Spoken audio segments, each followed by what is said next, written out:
Bueno, pues son y 5, ya hemos dado tiempo más que suficiente a la gente para que se incorpore. En primer lugar, bienvenidos. Muchas gracias por asistir a este webinar. Creo que hoy vais a saber algo que creo que es bastante interesante porque la verdad es que no, yo es una cosa que creo que siempre se la he dicho a Pedro y a Manuel y al equipo, que las máquinas de frío y concretamente las que van a condiciones más extremas, como ahora nos enseñará Pedro, pues hasta hace pocos años te ibas a Estados Unidos o no las encontrabas. Y hasta que Pedro apareció un día por la oficina nuestra, no, no sabía que lo tenía a tiro de piedra y lo más cerca que pensaba que estaba era Alemania. Así que yo creo que os vais a llevar una muy grata sorpresa para quien no lo conozcáis. Bueno, Pedro pertenece a un grupo industrial que está situado en Lucena, ¿vale? Ellos se dedican a las máquinas de frío y, bueno, pues por si no lo sabéis, en las instalaciones de hidrógeno se podrían contar muchas máquinas, tanto las que refrigeran los electrolizadores, compresores, como yo creo que la más guay que nos puede enseñar Pedro, que es la máquina de precooling para estaciones de servicio, ¿vale? Pero bueno, luego podríamos incluso hablar, lo que pasa es que esto no sé si hablarlo contigo, Pedro, o hablarlo con vuestro director de técnico, que serían ya las máquinas de frío para, quién sabe, algún día hidrógeno licuado. Bueno, eso sería un poco más una fricada, ¿no? Os dejo con Pedro. Él os va a hablar en esta ponencia de sistemas de refrigeración para instalaciones de hidrógeno. Y no me enrollo más. Pedro, tuyo es el micro. Al resto de gente, si queréis tener las cámaras encendidas muy bien, pero no interrumpáis, por favor, ¿qué pasa, Alvarito? No interrumpáis al ponente, porfa, con el micro abierto, ¿vale? Dejadlo cerrado. Y cualquier duda que tengáis, subidla al chat y cuando termine Pedro, que por si no lo sabéis, básicamente él va a hacer una exposición de 30 a 40 minutos y después dejamos un ratito, unos 10 minutos de preguntas, ¿vale? Pues las dejáis en el chat y si luego alguien se arranca y se anima, pues que haga la pregunta en voz alta, ¿vale? Pero vamos a intentar mantenerlo hecho en una horita, o sea, terminar a las 6, ¿vale? Venga, pues nada, todo tuyo, Pedro. Perfecto, Eugenio, muchísimas gracias. Paso a compartir la pantalla, ¿vale? Y nos ponemos de lleno con la presentación. Supongo, si todo va bien, que ya veis la primera página de la presentación, ¿no? Sí, correcto, efectivamente. Genial, pues bueno, buenas tardes a todos y gracias por asistir a este webinar. Aunque ya me ha presentado Eugenio, soy Pedro Espinar, ingeniero de prescripción de los mercados, hidrógeno y energía en Kate Interco. Lo primero también agradecer al Cadastro Andaluz de Hidrógeno el poder permitirnos realizar este webinar y hablar de esta temática tan interesante e importante como ya ha comentado Eugenio, ¿vale? Y no es más que la importancia de la refrigeración en la cadena de valor del hidrógeno. El índice que vamos a seguir pues sería el indicado. Empezaremos por qué Tentarcom, quiénes somos, dónde estamos y a qué nos dedicamos. Hablaremos posteriormente sobre la cadena de valor del hidrógeno, sobre la importancia del control de temperatura en cada uno de sus puntos, las distintas tecnologías de refrigeración que actualmente ya estamos trabajando en proyectos relacionados con hidrógeno y energía. También, y muy importante, queríamos hacer un énfasis importante en la parte 4. Refrigerantes, situación actual, normativa FEGAS y limitaciones de uso futuro e impacto ambiental, ¿vale? Porque la verdad que a lo largo de todos estos meses me he encontrado bastantes cosas interesantes. Y por terminar un poco, pues terminar con los desafíos y retos futuros que desde este segmento pues estamos viendo. Antes de nada, eso, me vaya a permitir 3 diapositivas para hablaros de la empresa donde trabajo, Kate Interco. ¿Quiénes somos, dónde estamos y a qué nos dedicamos? Pues bien, a nivel organizativo, KT Group es un grupo empresarial español compuesto por 3 empresas de fabricación industrial ubicadas todas ellas en Lucena, Córdoba, en el corazón de Andalucía. Por un lado tenemos a Keiter HVAC como la empresa que se dedica al diseño, fabricación y comercialización de equipos de climatización industrial. Después tenemos a Intercom como la empresa que se dedica al diseño, fabricación y comercialización de equipos de refrigeración industrial, y Genar, que es la empresa que diseña, fabrica y comercializa equipos de generación atmosférica de agua. ¿Vale? Es decir, extrae a través de estos equipos, extraen la humedad del ambiente, la tratan, la potabilizan y la convierten apta para el consumo humano. ¿Vale? Pero es verdad que en proyectos relacionados con el hidrógeno, pues esta tecnología también puede ser interesante. Como hemos comentado, las fábricas y oficinas centrales están ubicadas en Lucena, en Córdoba. Yo actualmente estoy aquí en Lucena. Tenemos una fuerte presencia nacional con 13 delegaciones comerciales repartidas por todo el territorio, pero también tenemos una importante presencia a nivel internacional. En Europa, por ejemplo, tenemos 4 filiales ubicadas en Francia, Países Bajos, Suiza y Turquía, pero además también tenemos acuerdos estratégicos con partners que distribuyen nuestro producto, como puede ser el caso del Reino Unido. En otros países, por ejemplo en el norte de África o en Latinoamérica, disponemos de agentes comerciales que promueven y distribuyen nuestro producto. Como veis, la verdad es que estamos muy bien posicionados. Resumiendo a nivel global las cifras del grupo, pues las 13 delegaciones comerciales que hemos comentado, 4 filiales, pero lo más importante, somos ya más de 700 personas las que estamos trabajando de forma directa en esta empresa. ¿Vale? Entonces actualmente disponemos también de una superficie fabril de 30.000 metros cuadrados. Estos 30.000 metros cuadrados se dividen en 20 naves que tenemos repartidas por todo el polígono industrial Los Santos. Aquí Eugenio lo puede corroborar. Es un poco caótico a nivel organizativo, a nivel de logística, trabajar de esta forma un poco caótico. Por ello ya desde hace unos años empezamos con la construcción de una nueva fábrica, también aquí ubicada en Lucena, a 5 minutos de donde estamos actualmente. Esto es una foto a vista de pájaro, con vista de pájaro, pero ya una foto de hace 7-8 meses. ¿Vale? A día de hoy, la fase 1 ya ha terminado y estamos en plena mudanza de la línea industrial. Y el objetivo es que estemos al 100% durante el primer trimestre de 2025. Una vez estemos funcionando al 100%, pues empezaremos con la fase 2. La fase 2 son las explanadas que se ven a la izquierda de Keiter y a la derecha de Intercom. Aquí iría ubicada la fase 2 de nuestra nueva fábrica. Al final, cuando el proyecto esté 100% digamos, completo, en 2-3 años, pues dispondremos de más de prácticamente 70.000 metros cuadrados de superficie fabril en el corazón de Andalucía, lo que nos dará un salto cualitativo en producción y logística, por lo que estaremos aún más preparados para afrontar todos los grandes proyectos que se vienen para Andalucía.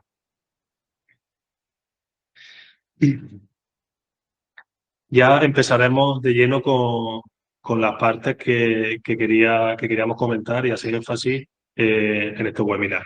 Empezamos con la cadena de valor del hidrógeno, control de temperatura.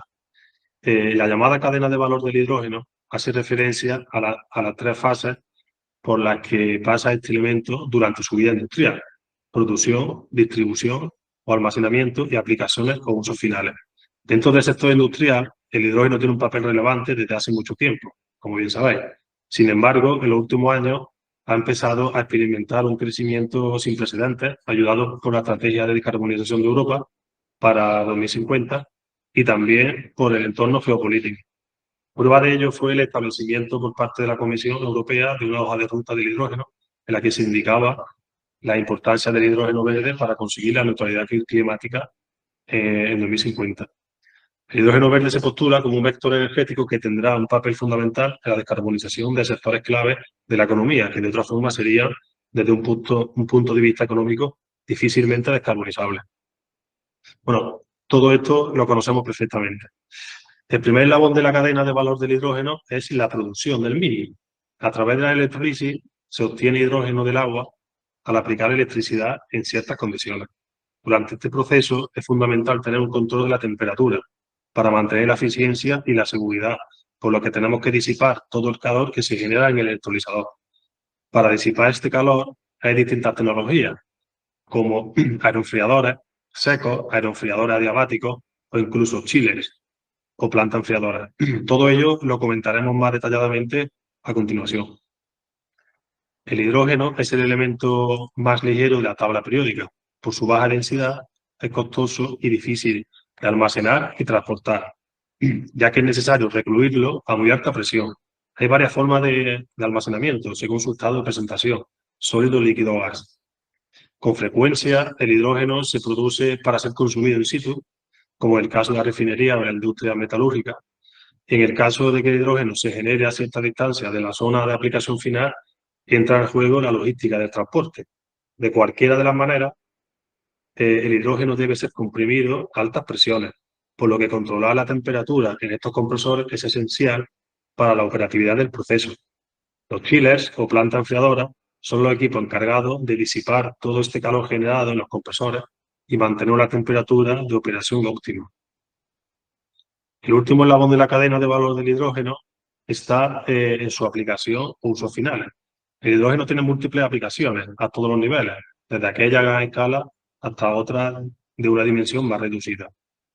A nivel industrial, el hidrógeno se utiliza, por ejemplo, para producir amoníaco, un ingrediente esencial de los fertilizantes, para generar metanol, que se usa en la manufactura de varios tipos de polímeros, y para refrigerar petróleo, entre otros. También se puede usar como vector energético o portador de energía en pilas de combustible, o como sustitutivo de la gasolina y gasoil en vehículos. En este punto, para poder realizarse con garantía el repostaje en un tiempo aceptable, es necesario preenfriar el hidrógeno en rangos de temperatura que van desde los menos 10 grados hasta los menos 40 grados.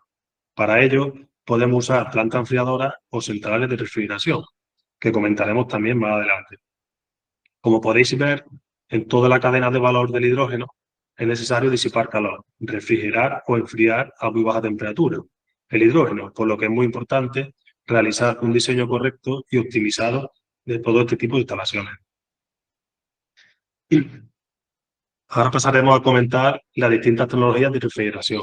Empezaremos por los aeroenfriadores, que podrían ser secos, adiabáticos con pulverización de agua, adiabáticos con panel, planta enfriadora, aire-agua y agua-agua. Estas plantas pueden ser de alta temperatura, media temperatura, incluso baja temperatura. Centrales de refrigeración. También comentaremos las distintas soluciones de intercambio de calor que se da en toda la cadena de valor del hidrógeno. Y un punto importante también destacar la recuperación de calor y la sinergia con otras instalaciones.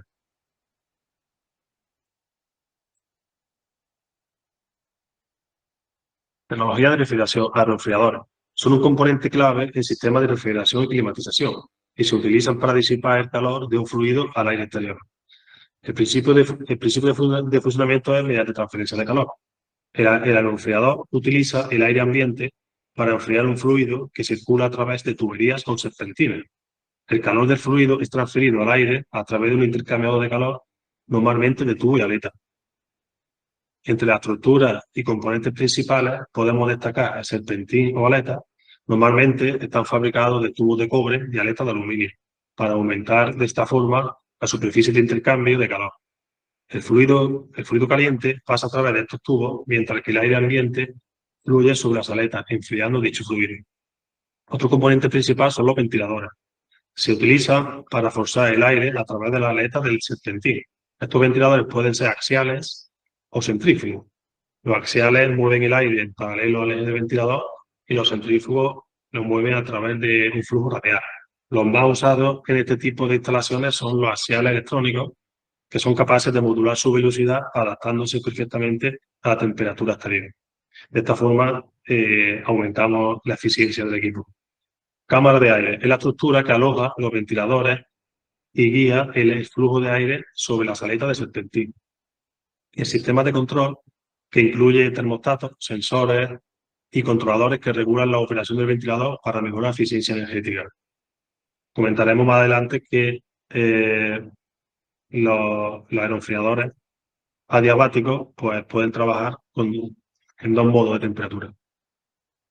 Los aeroenfriadores secos, bueno, empezamos por los tipos de enfriadores, empezamos por los secos.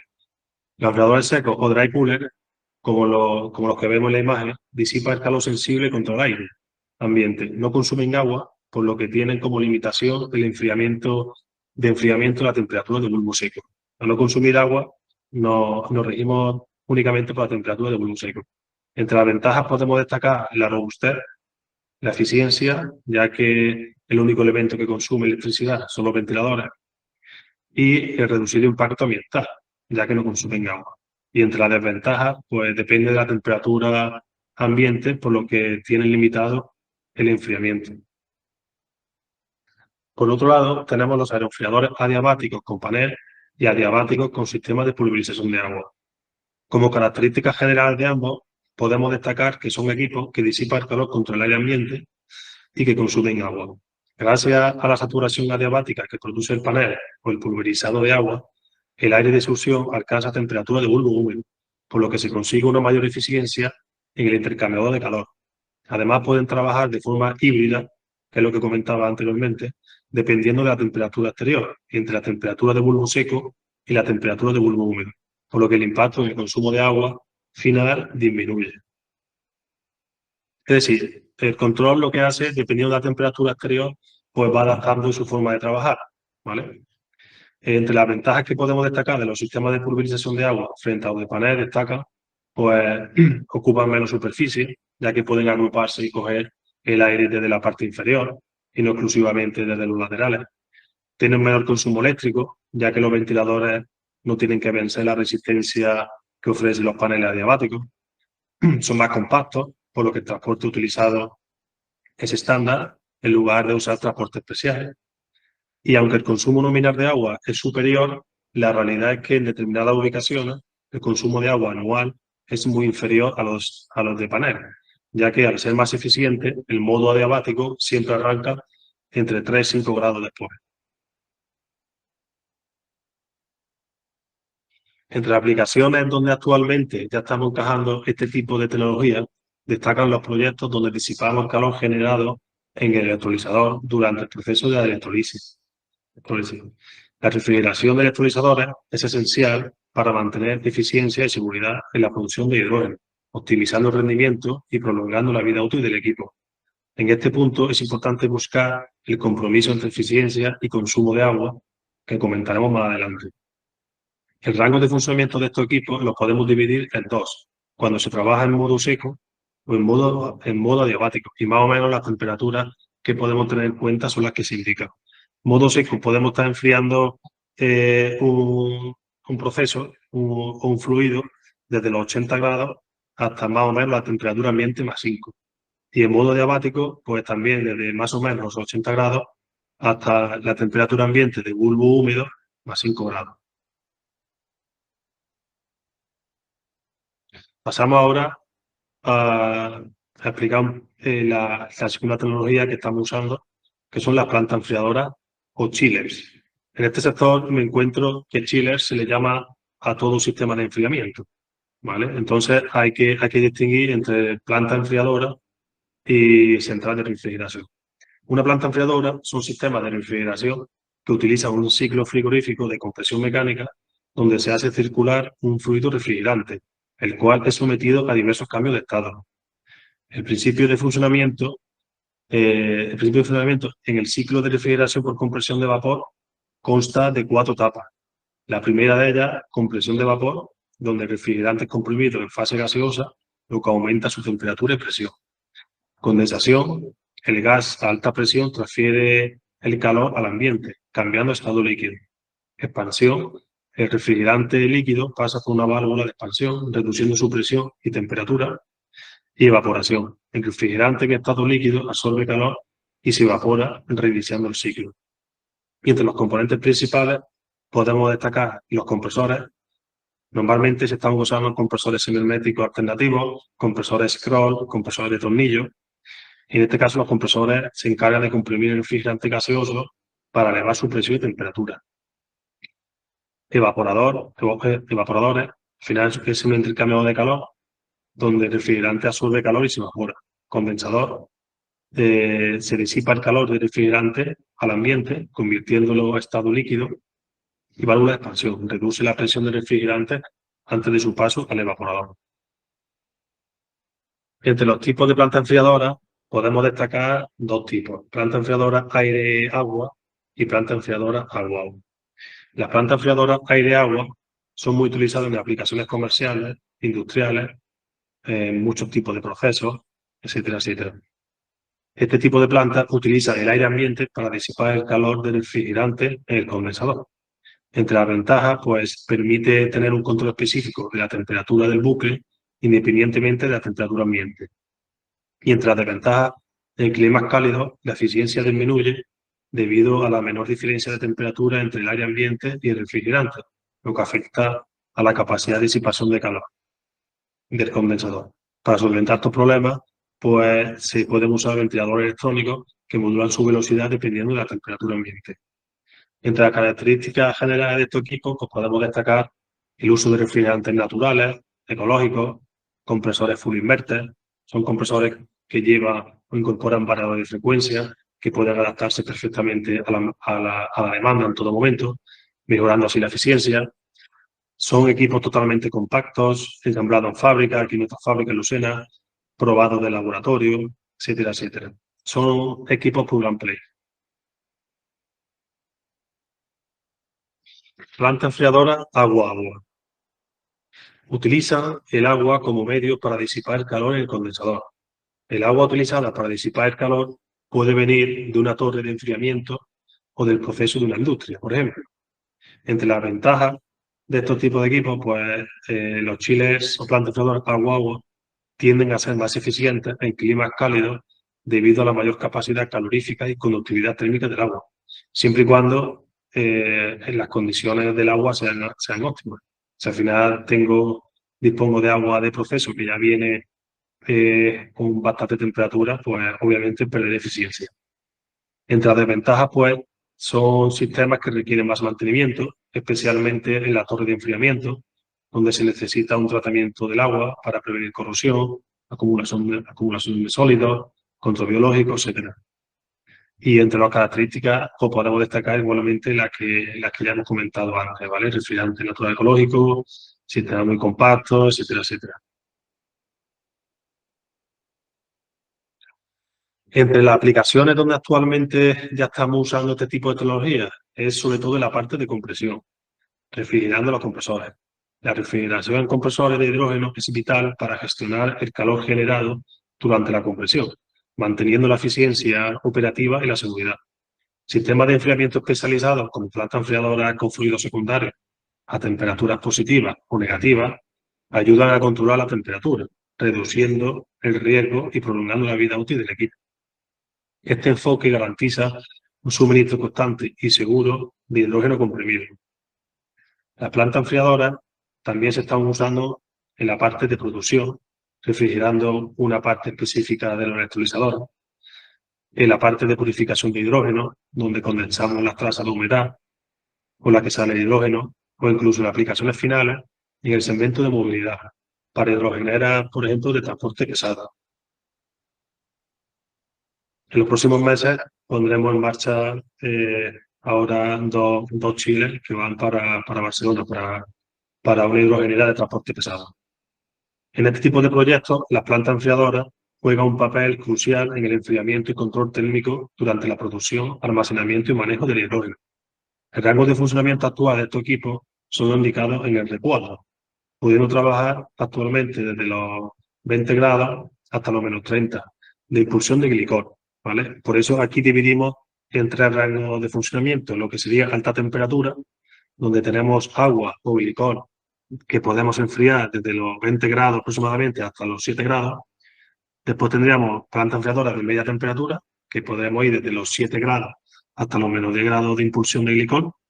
Y baja temperatura, que podemos llegar hasta los menos 30 grados de impulsión de glicol. Ya impulsar glicol por debajo de esa temperatura complicaría muchísimo el sistema, sobre todo de bombeo, porque ya tendríamos un fluido caloportador demasiado denso y el sistema de bombeo sería muy caro y bastante complejo.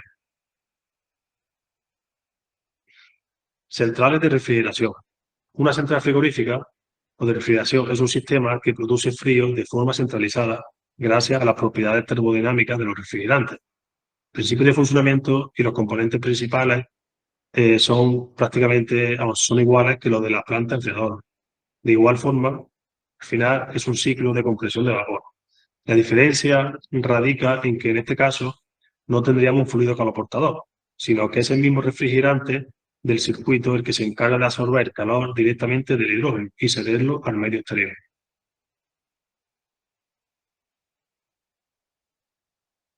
Entre los tipos de centrales de refrigeración hay varios tipos, ¿vale? Pero nos vamos a centrar en lo que creemos que es el futuro, ¿vale? Nos vamos a centrar en las centrales de refrigeración donde usamos el CO2 como refrigerante que se encarga de absorber calor directamente del hidrógeno y cederlo al medio exterior. El CO2 es un refrigerante muy peculiar que trabaja a altas presiones. Altas presiones en el sector de la refrigeración es 120 bares. En vuestro sector, altas presiones, pues llegamos a 1000 bares, ¿no? Pero en el sector de la refrigeración, el CO2 se considera que trabaja a altas presiones. Pero además, el CO2 es peculiar porque dispone de un punto crítico muy bajo, que es de 31 grados ambiente. Esto hace que coexistan dos regiones donde podamos trabajar. A estas regiones las llamamos región transcrítica y región subcrítica. De esta forma, al tener dos regiones, pues nos encontramos con tres tipos de centrales. La primera de ellas puede ser central de ciclo transcrítico, central de ciclo en cascada y central subcrítica, ¿vale? De doble aspiración. Las centrales de esos dos transcríticos con compresión paralela son las centrales que, por ejemplo, estamos usando para las hidrogeneras de movilidad ligera, donde el hidrógeno debe enfriarse normalmente a menos 40 grados. Ahora mismo, este es el requerimiento más crítico que nos estamos encontrando a la hora de enfriar el hidrógeno, que es en el sector de la movilidad y con protocolo T40. Entonces, en esta central, lo que tenemos, los compresores de baja temperatura descargan sobre los compresores de la etapa de alta. Disponemos de un compresor en paralelo, ¿vale? Que se encarga pues, de mejorar un poco la eficiencia del sistema. Ponemos de doble válvula de alta presión por seguridad, ¿vale? Una serie de componentes que hacen que el ciclo de CO2 transcrítico sea complejo, pero nos permita trabajar con un único refrigerante, que es CO2, trabajar a temperaturas de menos 40 grados. El segundo tipo de central que tendríamos es la central de CO2 en cascada con otro refrigerante. Normalmente estamos usando para hacer la cascada el refrigerante propano, que es un refrigerante ecológico con un GWP o coeficiente de impacto ambiental de 3. En este caso, los compresores de baja temperatura descargan sobre un calderín y la etapa de alta se dedica única y exclusivamente a condensar el gas producido en dicho calderín a través de un intercambiador. Entre las características, bueno, por terminar, pasaríamos al ciclo subcrítico de doble aspiración, pero a nivel de circuito frigorífico prácticamente es igual que el ciclo en cascada. Únicamente que la parte de condensación la hacemos en un anillo de glicol, por ejemplo. La podemos hacer con un anillo de glicol ya existente. Entre las características de todo este tipo de equipos, pues al final podemos destacar una alta fiabilidad y eficiencia energética en climas cálidos, sostenibilidad medioambiental, al usar CO2 como refrigerante, una rápida instalación, equipos plug and play, uso de refrigerantes naturales, ecológicos y temperaturas de diseño en las que podemos trabajar desde los menos 10 hasta los menos 40 grados con una temperatura ambiente de 45 grados. Actualmente, entre las aplicaciones donde se usa este tipo de tecnología, se encuentra el transporte, tanto pesado como ligero, siempre y cuando los requerimientos de enfriamiento sean por debajo de los menos 10 grados. Cuando tenemos requerimientos de enfriamiento por encima de los menos 10 grados, lo más sencillo es usar una planta enfriadora, ¿vale? Como sabéis, el hidrógeno es una molécula muy peculiar como gas debido al efecto Joule-Thomson, al expandirse se calienta, al contrario que prácticamente casi todos los refrigerantes con el que estamos acostumbrados a trabajar, por lo menos que es esto de refrigeración, que al expandirse y baja su presión, pues baja su temperatura. Este efecto hace que durante el repostaje del vehículo, al haber una diferencia de presión muy importante entre el almacenamiento de hidrógeno y el depósito del vehículo, se produzca una expansión, con el consiguiente calentamiento del hidrógeno. Este calentamiento puede causar la degradación térmica del tanque, razón por la cual las distintas normativas limitan la temperatura máxima. Para evitar alcanzar estas temperaturas existen dos opciones. O hacer una carga lenta, que es poco utilizada, y sobre todo en climas cálidos como el español, permite que el calor se disipe a través de la estructura del tanque. Esto es posible solo para vehículos pesados y requiere tiempo, como hemos comentado, tiempos de llenado muy largos. O una segunda opción, que es la refrigeración del hidrógeno. Aquí, en estos casos, se opta por enfriar el hidrógeno en el rango de temperatura de entre -10 y -40, dependiendo de la aplicación, con el objetivo de garantizar un repostaje seguro y rápido. Y ahora pasaríamos a comentar un poco las soluciones de intercambio de calor. Es fundamental conocer todos los tipos de intercambiadores de calor que dispone el mercado para dar solución a las distintas necesidades que nos encontramos en la cadena de valor del hidrógeno. Para estas dos diapositivas ha colaborado con nosotros Alfa Laval, con la que de forma conjunta introducimos soluciones integrales en el segmento de la movilidad. En todos estos proyectos, pues nos encontramos con necesidades de transferencia de calor en la parte de generación, en la parte de disipación de calor del electrolizador, en la refrigeración de electrolitos, de los gases hidrógeno y oxígeno una vez producidos, en la desalación de agua, si fuera el caso, enfriamiento post-tratamiento, recuperación de calor y aplicaciones finales, ¿vale? Etcétera, etcétera. Podríamos seguir. Entre las distintas tecnologías de intercambiadores, las principales que nos estamos encontrando y que se están usando en este tipo de proyectos, pues son los que se muestran a continuación. Tendríamos intercambiadores de calor de placas y juntas. Estos se usan para el enfriamiento de los electrolizadores. Tenemos intercambiadores de calor de circuito impreso. Se usa en hidrogeneras, en el repostaje de hidrógeno, ya que son capaces de soportar presiones de hasta 1000 bares y temperaturas criogénicas. Generadores de agua dulce. Son equipos desaladores de agua, pueden ser interesantes en aquellos proyectos donde no se disponga de agua dulce. Intercambiadores de placas por fusión, están fabricados de acero inoxidable y permiten trabajar con temperaturas por encima de los 700 grados.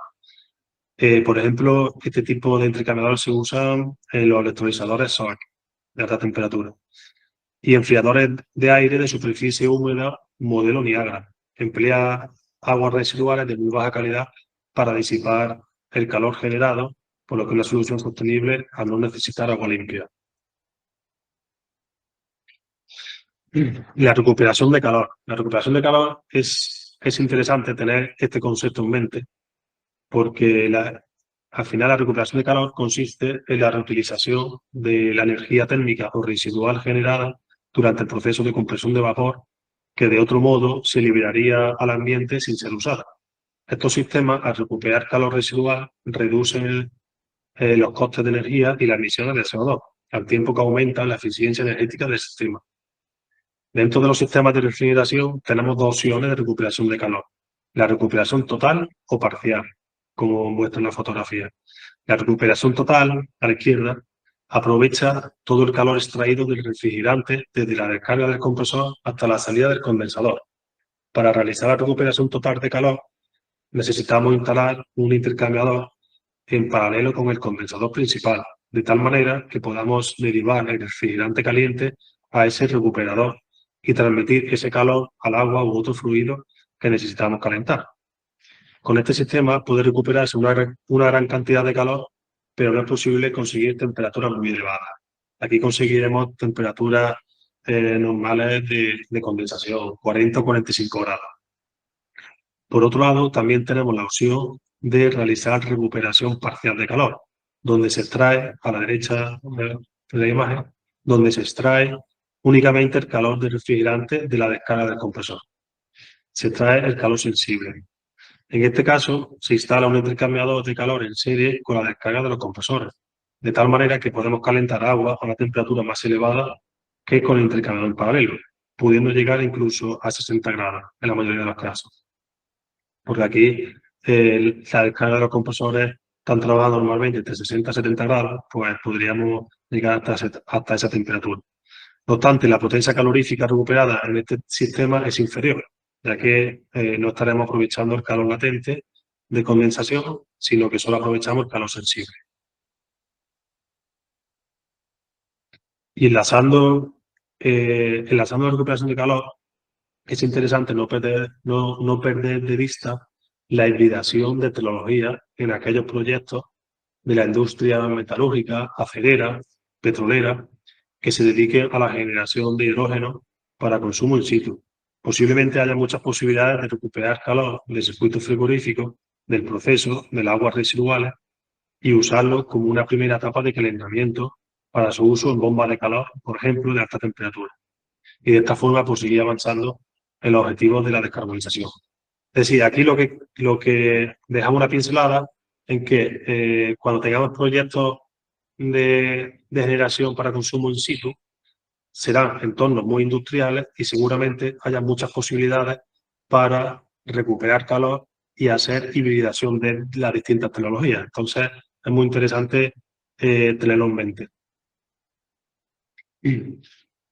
Seguimos y nos paramos ahora en la parte que inicialmente decía que es muy interesante y con la que hay mucho desconocimiento actualmente en el sector. Es la parte de refrigerantes y la situación actual y la normativa F-Gas. Es una realidad que el sector de la refrigeración actualmente se encuentra sometido a una revolución constante debido, por un lado, a los acuerdos y protocolos internacionales y, por otro lado, a las exigentes medidas regulatorias establecidas en la Unión Europea, como la normativa F-Gas, con respecto a las instalaciones que usen gases refrigerantes de alto efecto invernadero. Todo ello se traduce en la necesidad de tomar decisiones para proponer soluciones técnicas de futuro que permitan disponer de una instalación legalizable y que cumpla con la normativa correspondiente en los próximos años, buscando siempre repercutir el menor impacto posible sobre el medio ambiente. Aquí podemos ver el calendario de reducción de cuotas de gases fluorados que se acordó en los diversos acuerdos medioambientales y que fueron firmados por casi todos los países del mundo. Este gráfico es importante comprenderlo para conocer cómo ha evolucionado el sector hacia refrigerantes naturales en Europa. Las tres líneas de la derecha fue el compromiso al cual se llegó tras los acuerdos del protocolo de Montreal. ¿Vale? Tenemos la línea de países desarrollados, donde se incluyen todos los países de Europa, países en desarrollo, grupo 1, que serían los países principalmente de Latinoamérica, y después tendríamos los países en desarrollo del grupo 2, que son países pues, que llevan muchos años en guerra, son países, algunos países de África, etcétera, etcétera. ¿Vale? Sin embargo, aunque se llegó a un acuerdo a nivel mundial, Europa quiso liderar el cambio climático y se autoimpuso una normativa específica, ¿vale? Que es la que señalo aquí, mucho más exigente que la que se había acordado, ¿vale? Por eso mismo, porque quiso liderar todo ese cambio ambiental. Lo que pretendo al final con esta diapositiva o esta parte del webinar es dar una visión clara del marco regulatorio que existe actualmente en Europa para instalaciones de refrigeración que usan gases fluorados. Todas estas instalaciones después deben presentarse ante industria y cumplir, obviamente, con la normativa vigente, tanto en seguridad como en el uso de refrigerantes naturales. Por ejemplo, por añadir algunas prohibiciones que ya esta normativa ha ido introduciendo en el sector en los últimos años, destaco aquí una en rojo que supuso un boom en el sector, ¿vale? Y es pues que en el año ya 2020, ya hace unos pocos días de esto, se prohibía el uso para nuevas instalaciones de equipos que llevaran refrigerantes con un GWP superior a 2500. Es decir, no se podía instalar equipos con refrigerantes con un GWP superior a 2500 a partir del 1 de enero de 2020. Esta normativa ha ido evolucionando y ya este año, en marzo de 2024, ha entrado en vigor una nueva actualización, ¿vale? Una nueva actualización quiere decir se han activado nuevas prohibiciones. Por ejemplo, y remarco aquí en rojo, a partir de enero de 2030 se prohíbe el uso de refrigerantes con un GWP superior a 150 para centrales frigoríficas o racks. Este tipo de equipos, centrales frigoríficas o racks, por ejemplo, son los que se están utilizando en el sector de la movilidad, en hidrogenera, ¿vale? Incluso también se sigue utilizando este tipo de sistemas para la refrigeración de los compresores de hidrógeno. Pues vale, esto en la práctica nos deja un abanico muy reducido de posibilidades, entre las que destacará, sí o sí, el uso de refrigerantes naturales, y aquí el CO2 se impondrá con total seguridad a cualquier solución. Aquí tenemos que ir ya 2030, aunque parezca que tenemos algo de margen, 2030 es pasado mañana. Y el sector, cada vez hay menos disponibilidad de refrigerantes que contengan HFC, por lo que los precios, conforme pasen los meses y los próximos años, irán subiendo y se pondrán prohibitivos. Por lo que desde ya tenemos que proponer soluciones, como decía anteriormente, soluciones que sean legalizables y que sean definitivas. En cuanto a plantas enfriadoras,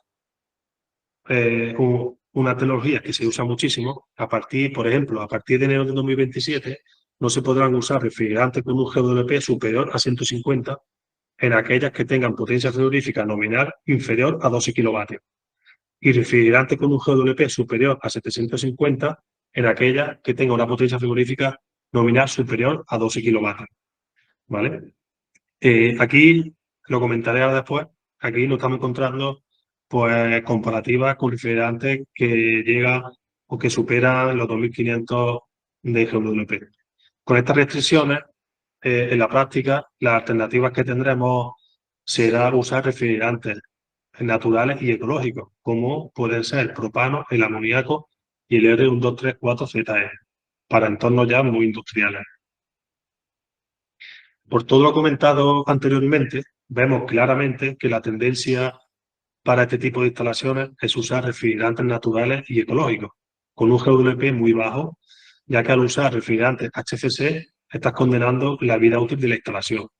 Aquí podemos ver un gráfico de los distintos refrigerantes que actualmente se usan de forma común, ¿vale?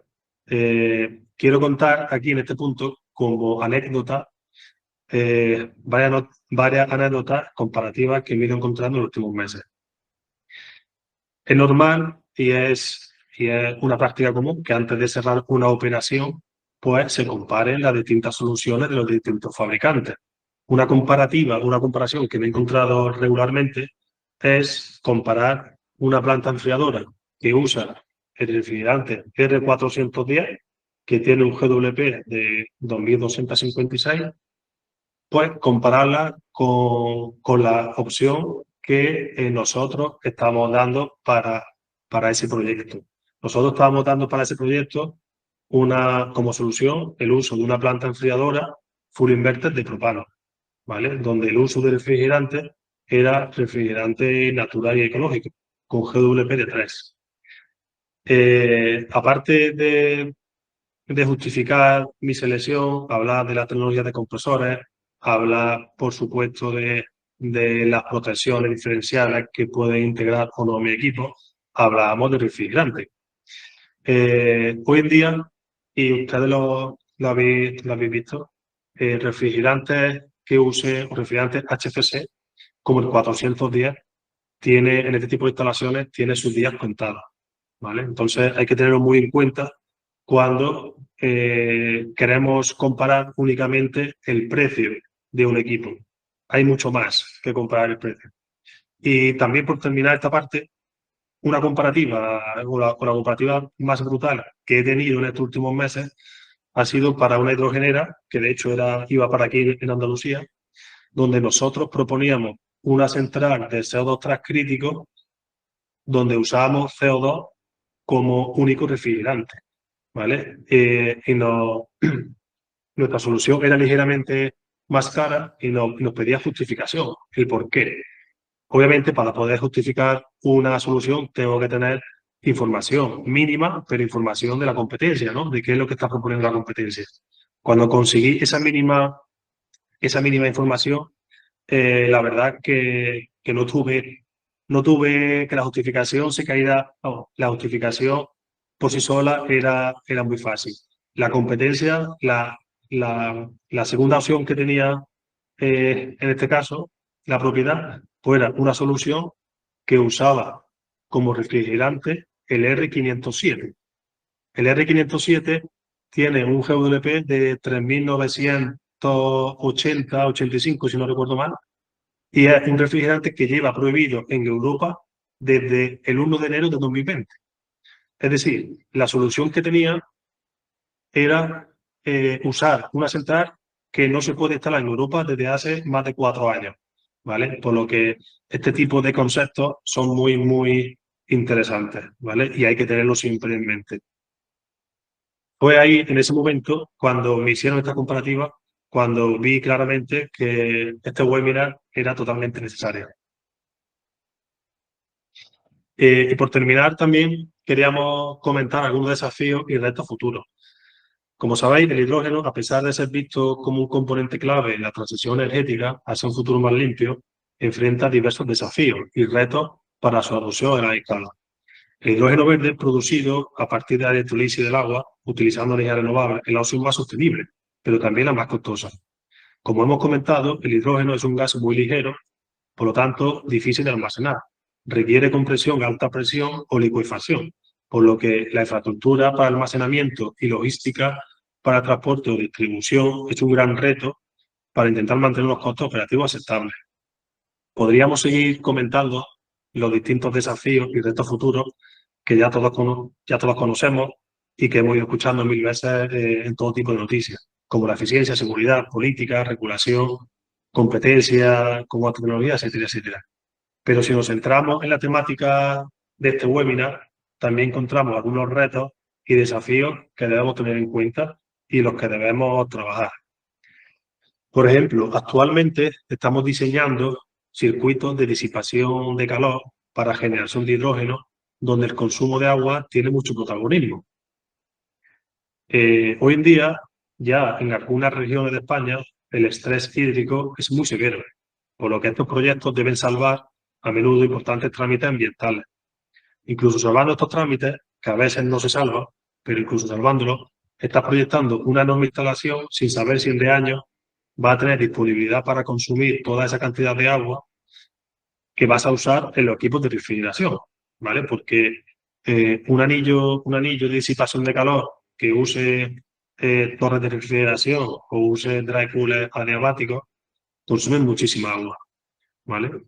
Por este motivo, estos diseños deben optimizarse buscando un compromiso entre todos los actores implicados, donde lo principal sea reducir el uso de estos recursos naturales y ser lo más eficiente y ecológico posible.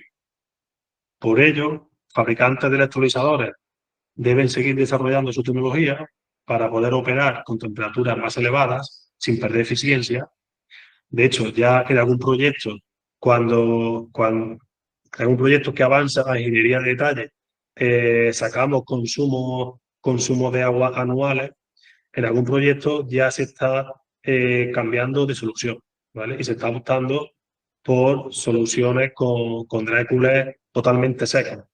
Aquí, en estos proyectos, obviamente, el tecnólogo de electrolizadores pues, ha permitido subir el punto de funcionamiento, ¿vale?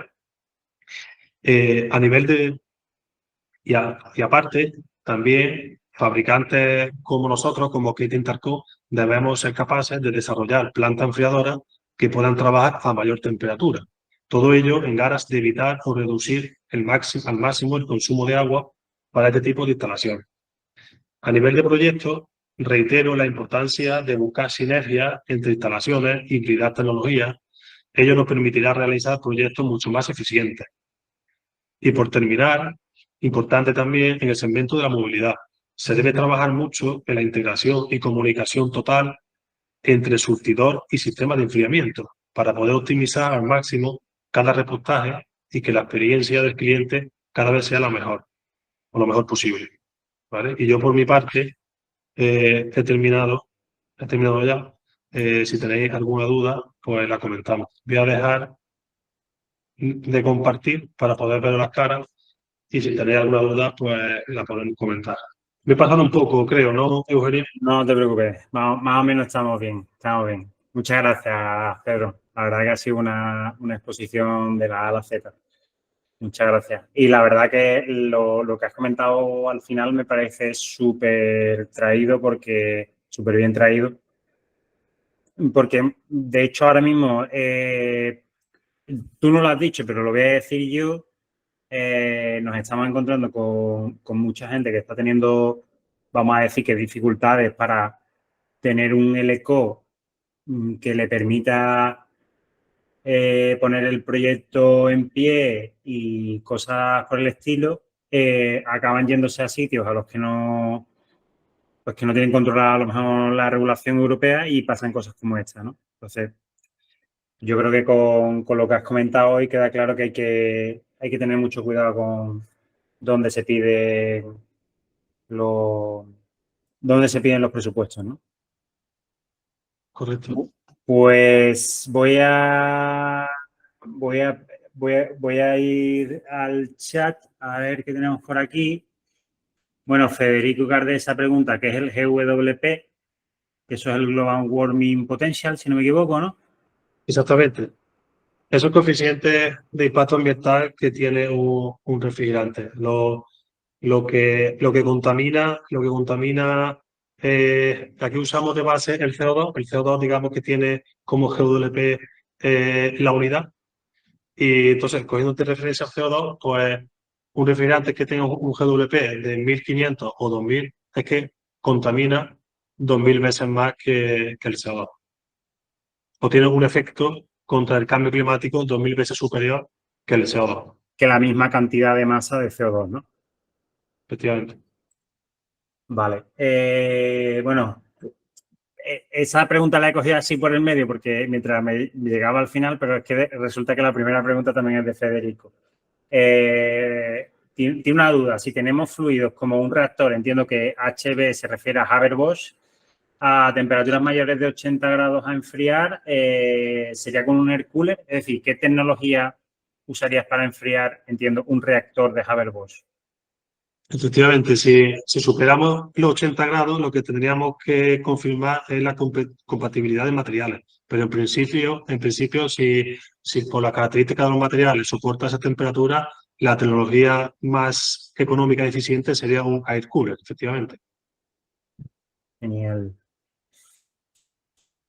Ah, bueno, aquí está tu compi, creo, ¿no? Manuel Jesús. Sí, es verdad, al se había respondido, bueno, Le ha contestado. Y luego, bueno, pues entonces me voy a saltar las de Federico porque estaba ahí Manuel por detrás contestando. Pues es que aquí nos ha hecho todo el trabajo este hombre. Le vamos a decir sí, que muestre la cara eso estaba al bien. cobarde. ¿Dónde está? Muestra esa cara. ¿Qué pasa, Vale. señor? ¿Cómo estamos? Eh, Buenas tardes. bueno, y claro, es que él te ha estado contestando ya ahí. Hoy está haciendo el trabajo, hoy lo he intentado. Entonces, bueno, no nos quedan preguntas entonces, ¿no? ¿Estará disponible el webinar que me he conectado tarde? Sí, no te preocupes, Alberto. La página de YouTube del clúster nosotros subimos todos los webinars, ¿vale?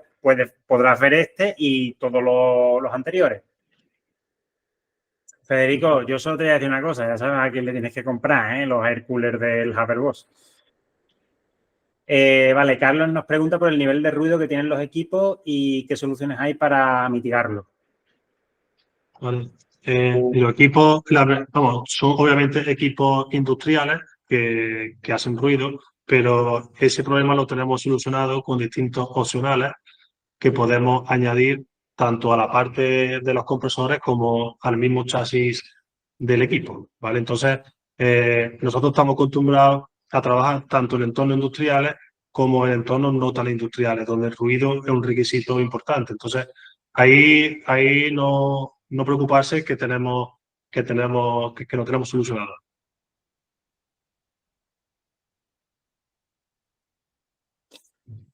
Pregunta que si por debajo de los 55 decibelios a un metro porque es un requerimiento.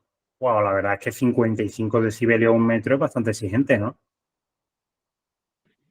Bueno, en ese caso, pero si quieres respondo esa pregunta. Dale. Muchas veces lo que se hace es reducir la capacidad máxima de los equipos, es decir, y hay equipos que nos permiten modular la velocidad para no llevar los compresores y los motores al máximo número de vueltas y que nos permita clavar justamente ese valor de decibelio requerido. No estaríamos optimizando la potencia, pero estaríamos optimizando el ruido, ¿vale? Además, lo bueno que tiene esto, y aquí me pongo el gorro de grupo Gated Intercom, que Carlos, si tienes alguna duda, llamas a Pedro, te vas a Lucena, que tienen 10.000 máquinas allí en operación, en pruebas, historias, y lo mides tú mismo. Lo vas a ver que van a hacer lo que haga falta para que la máquina cumpla con tus necesidades. Aquí he visto una duda de Álvaro Reyes. ¿En qué rango de temperatura están actualmente con las bombas de calor de alta temperatura? Actualmente las bombas de calor de Gated, Álvaro, están llegando a los 80 grados, 79, 80 grados, ¿vale? Se está trabajando y se está desarrollando en seguir avanzando en temperaturas superiores, pero actualmente, a día de hoy, estamos consiguiendo 80 grados. Pregunta a Víctor, que Víctor también es un clásico del mundo del hidrógeno, que si la vida útil de los compresores se vería incrementada. Yo entiendo, Manuel, que se está refiriendo a ese caso de que hacéis una mayoración, digamos, de la máquina para hacerla trabajar a menos revoluciones. O sea, que la pregunta sería si los compresores alargan la vida. Alargan la vida, pero igual de importante que a eso hay muchos otros factores, ¿no?, que hacen que alarguen la vida. Es un buen mantenimiento de los equipos, una monitorización preventiva y no correctiva también, que es otro de los servicios que damos. Todo eso hace que sume y que la vida útil de los equipos sea mayor. Aquí quiero hacer una aclaración importante, es decir, nos venimos de un segmento que es la refrigeración, que es una industria que trabaja 24/7 y que cuando estáis todos invitados a visitarnos y que cuando veáis un equipo, pues difiere mucho de un equipo de clima que puede estar pensado para trabajar 6 horas al día, alguna estación al año, ¿vale? Entonces eso hace que los equipos ya estén pensados para un nivel de durabilidad y de mantenimiento distinto, ¿vale? Y además que esto es una cosa que ya me dijisteis vosotros y yo lo voy a repetir, que vosotros que os dedicáis también mucho a darle frío a un sector como es el de la alimentación, si esas máquinas pierden frío, se pierde la comida, por lo tanto vuestro cliente pierde mucho dinero. Exacto. Que estáis acostumbrados precisamente y tenéis ese sentido de la responsabilidad. Correcto. Entonces el nivel de redundancia en seguridad y en funcionamiento, pues no es comparable muchas veces, ¿no? Es el detalle al que hay que entrar más allá de la potencia o del precio, como comentaba antes Pedro. Y eso lo he visto yo personalmente en una máquina de CO2 transcrítico que teníais ahí, que no vamos a decir para quién era y esas cosas. Pero que era para hidrógeno. Bueno, ¿más preguntas?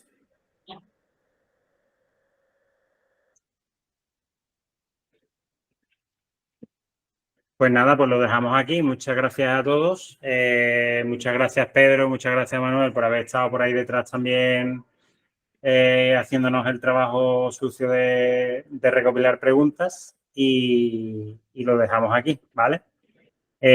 Os avisaremos cuando volvamos a tener un webinar y si alguien detecta que tiene una necesidad o que le gustaría que habláramos de algo, solo nos lo tiene que decir y nosotros le buscamos automáticamente ponentes del nivel que habéis tenido hoy aquí, ¿vale?